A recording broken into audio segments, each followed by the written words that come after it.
everyone, and welcome back to Night in the Woods. So in the last episode, the last episode, I robbed a joint, or failed to rob a joint or whatever, and saw a crazy painting, and talked about Matthias.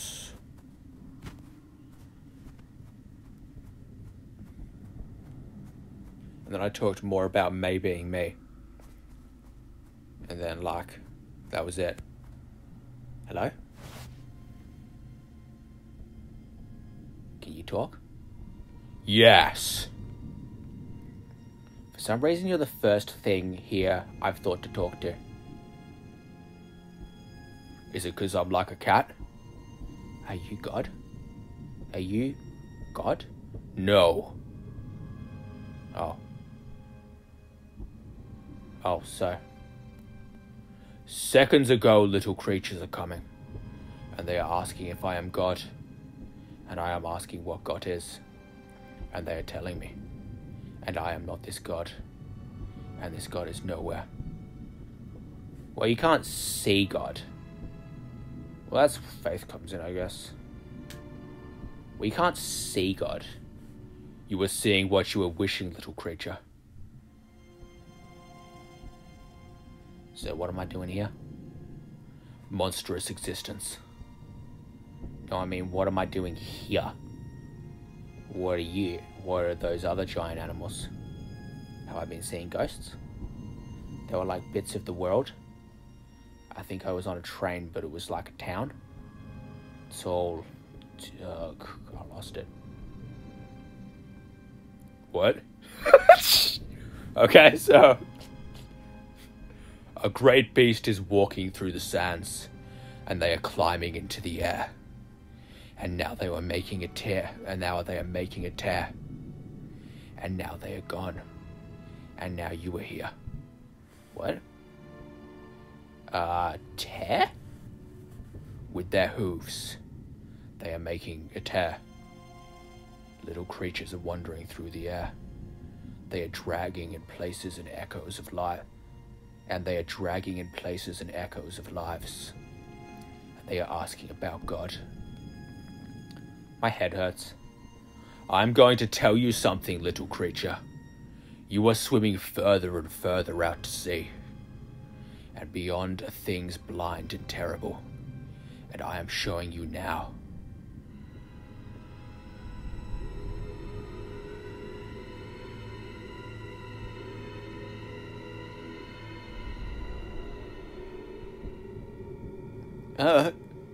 Oh God. They are blind, but they are seeing you, and you are coming to them. After this, you are not returning. After this, you are not returning here. I am climbing into the air and closing the sky. Why? Closing the sky? Yes. Okay. Yeah, is that cool? I will tell you a second thing. There is a hole at the center of everything, and it is always growing. Between the stars I am seeing it. It is coming, and you are not escaping. And the universe is forgetting you, and the universe is being forgotten. And there is nothing to remember it, not even the things beyond. And now there is only the hole. So does anything mean anything? This is not a question worth answering. What about my home? What about my friends? What about trees in fall? What about the leaves? What about my home? What about my friends? What about the trees in the fall? What about the leaves? Sure, I think I went... Bare existence, meaning nothing. You are atoms. And your atoms are not caring if you are existing. Your atoms are a monstrous existence. Then why am I here, goddammit? Why was I chosen to see all of this? Where is this going? Little creature, you were not chosen. There is no one to choose you. This is going nowhere. We are not meeting again. and the universe is forgetting you, and I am remembering you. But not because I am caring. The beginning is moments ago. The end is moments away. There is no time to forget, before all is forgotten. Goodbye, little creature.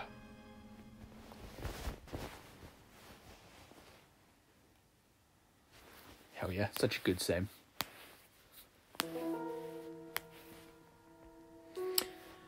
I feel like...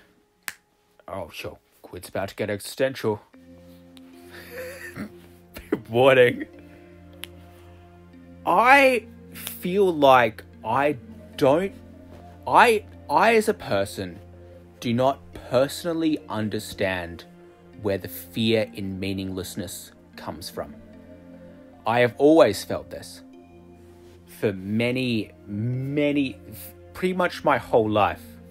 In fact, I find the most comforting times in my life the moments when I've known that I'm meaningless. I don't know if other people can relate to this. I'm sure they can. Probably not unique in having this perspective. But when you feel meaningless, everything is like freed. It's ecstasy to feel like nothing. And yet people like run away from it because they desperately want, like, oh, I want to have meaning. I want my life to have meaning. I want this. I want that. But meaningless is where freedom is.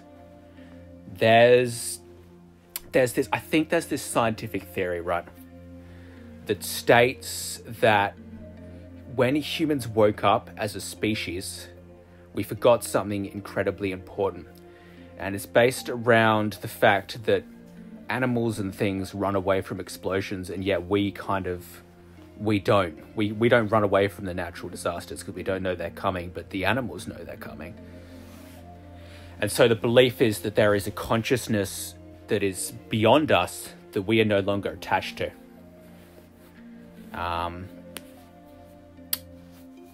And I believe when you accept meaninglessness, you reattach to the consciousness, because in moments of meaninglessness, you feel the most free. And yet people are afraid of meaninglessness. I don't understand that.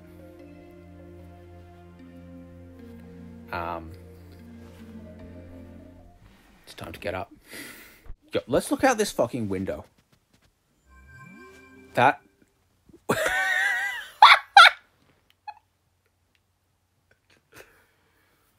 Yo, Gwyd. Yeah?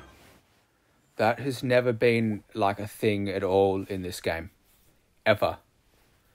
There has never been like a moment in this game where you look out the window and go, what a nice day today. Every time in the history of the entire time that you've played this game, you click on those three little dancing dots and the screen pops up, you know? You know? And yet somehow I was like, man, you know what's... let's check out that... Look out that window. Let's chat to the bird. Bird. I kind of get you now. All like trapped and shit. I should let you out. Just let the bird loose in the house. Nah.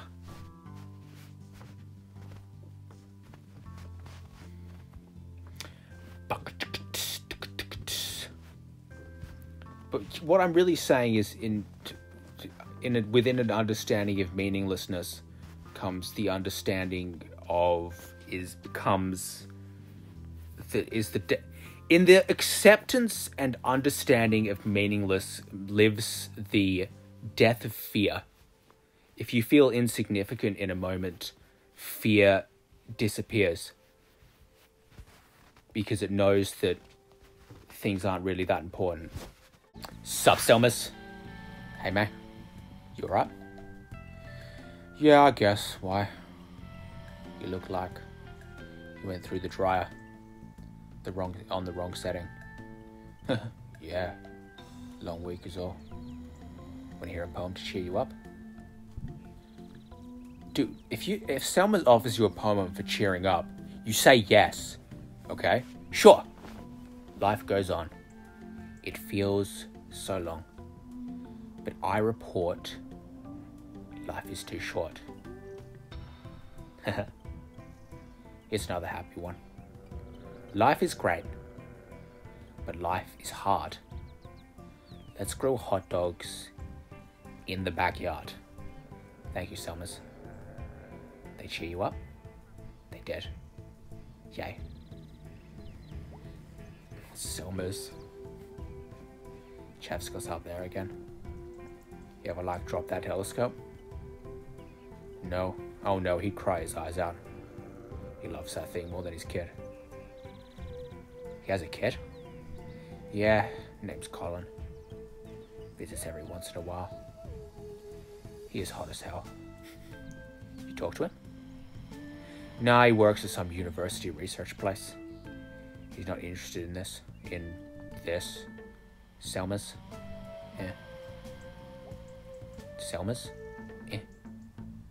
They do karaoke at Miller's, but only like twice a week. Should be every night. Oh, Selmas, man. What a lovely person. Sup? Bad weather coming soon. Feel it in my bones. Yo. I just tried to jump on the car.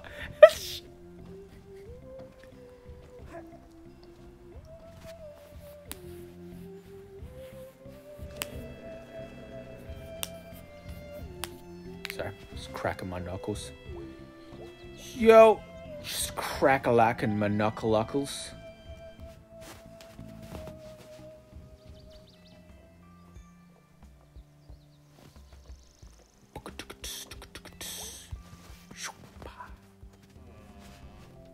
Let's go say hi to Mum.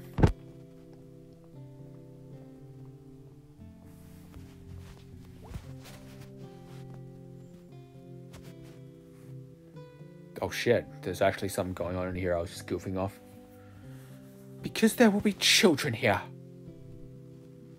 This is a sort of church. That's half empty. That's your job to fix, not ours. The population drain is in the population drain in this region. You have to know this place will never be full again. We have the space, we have people who need space. We have resources and we have poverty. And not in some far off place or some big city. Right here, right across the street. Katie is our number one job right now. To bring businesses into town. Businesses mean jobs and jobs means people. We have to do what we can to get the attention of the market. And having a half-dead church stacked full of bums. Thanks for your time. Well, we'll see you for the vote tomorrow night. See you for the vote tomorrow night. Thank you, Katie. Kate. You have a good heart, Kate. You have a good heart, darling. She looks like the type, doesn't she? Or is that a bloke? Who cares? Thank you all for coming. Sup?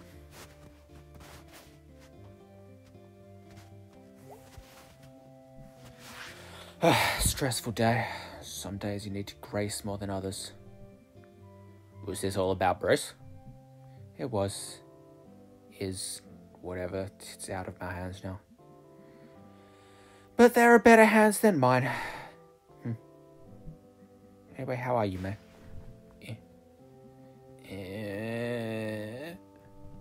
Sounds serious? I guess. So, like, things have been rough lately. I can see that. What seems to be the trouble? I think I met God. What? It was a dream. I don't think it was a dream. I don't think it was a dream. Oh, wow. That happens, right? Or it, like, happened. Sure. Can you tell me about it? I was in this desert. It was like the shore. Was it a desert? No, he was talking about hooves across the desert. I was in the desert, as far as I could see. where like all that was left of the world was bits of wood and sand. And I was wandering through it, but it was like drawn to something. And I came up over this, what do you call it, hill made of sand? A dune. Yeah, dune. And there was God, just sitting there up on another hill, or dune, whatever. Just hanging out? Yeah. Seems like they were really into just hanging out. Did they say anything? Yeah. They like didn't care. They were kind of a jerk. A jerk. They like didn't care. They didn't care if you were there. No, I mean they didn't care in general. They went on about how annoyed they were that people kept coming to them with questions, and annoyed that anyone thought they were God to begin with. Well, I don't think that was God then. Why? If something tells you it isn't God, you probably believe it. No, what I mean is that the thing we call God isn't God. It's just a thing, and doesn't care. They kept talking about how nothing matters, like the universe is ending, and everything is being forgotten. That sounds very lonely. Have you been feeling lonely lately? Yes. Yes. I had this problem when I was in high school. I did something really bad. You probably heard about it. Your mom has mentioned it. Yeah, I figured, well, since then, there's this deep down loneliness. Been there for years. It's just been a long time. I've been there. I'm there all the time. I think that's where, if we open ourselves up, God can enter lives more effectively. I guess. We didn't believe in God to begin with, right? I guess. Sometimes that's the best you've got. Yeah. I feel like that's maybe not a good enough answer for you. Is that a good enough answer for anyone? Faith is a process. You have to keep getting up and choosing to go on. Do you think there's a God? Like literally someone up there listening? Is that something you completely believe? I don't know. Oh? On my best days, I think I do. But there are times when I don't. But you stand up there every Sunday and tell people you do. And even you're not sure. It's your job to believe. I think it's more my job to serve others. But you're lying to people. How? You stand up there and tell people to believe something you don't 100% believe in yourself. Maybe you're right, man. And maybe I should get up there every week and give some sort of tally of how much I believed that week. But who would help? Who would that help? You're a pastor. And you can tell me whether or not, and you can't tell me whether or not God is up there, whether anyone is watching, anyone who gives a shit. No, but then what is the point of you?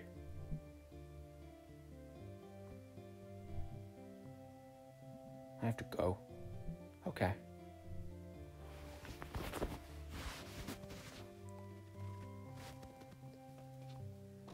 Bruh, I don't know why I unlocked... This playthrough is pretty different from my first one, I'm not gonna lie. You know how I was talking about the giant consciousness or whatever? I don't know if I fully believe in it, right? But it makes sense to me in like a lot of ways. And maybe it comes from like a place of like, I'm not religious. I'm talking about the scientific consciousness theory that I was talking about before. I like, I believe in it to some extent because, as I said,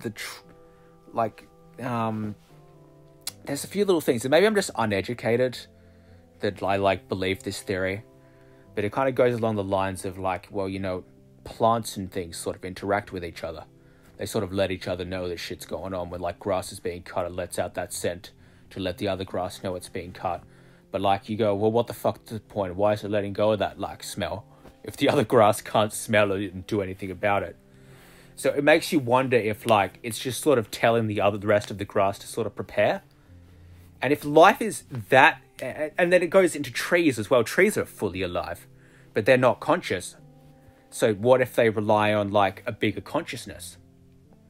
You know, is there a giant consciousness that we lost track of when we woke up as a species? Is that something that's there? Is that something that's even worth, like, I feel like there's something there, right? And what if, for so long as a species, there have been gods in our mythology and lore and stories. There's always gods. And what if those gods are echoes of the time when we were connected to the consciousness before we created our own? And in that way, I sort of believe in the consciousness, but, like, I also don't really, I don't know. It's just so much stuff kind of makes sense. And maybe that's why when we sense danger, instead of running away from it like most fucking mammals do, we walk towards it because we want to reconnect to the consciousness, but we can't because we've evolved beyond it. You know? It's just a little theory I've been thinking about a little bit. It makes sense to me. The fact that it's, like, backed by science helps me as well. Hey, hun. You still having headaches? Yeah, but being out... I might sound like a lunatic ranting this stuff. I'm fully self-aware. Okay, it's an interesting theory that makes sense on a lot of levels. Yeah, but being out helps. Fresh air. Thanks for visiting me here, hun. Brightens my day. Feels weird being here today. Like, there's so much empty space. Come on, Sunday. It's full then. Bet it is.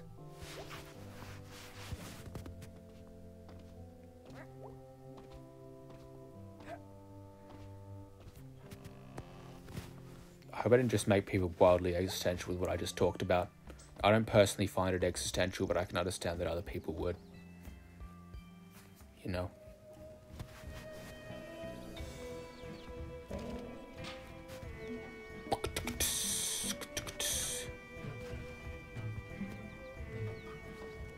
Fuck, how long am I recording? 25 minutes. Yo, smash subscribe for the consciousness. Okay, we're done, bye.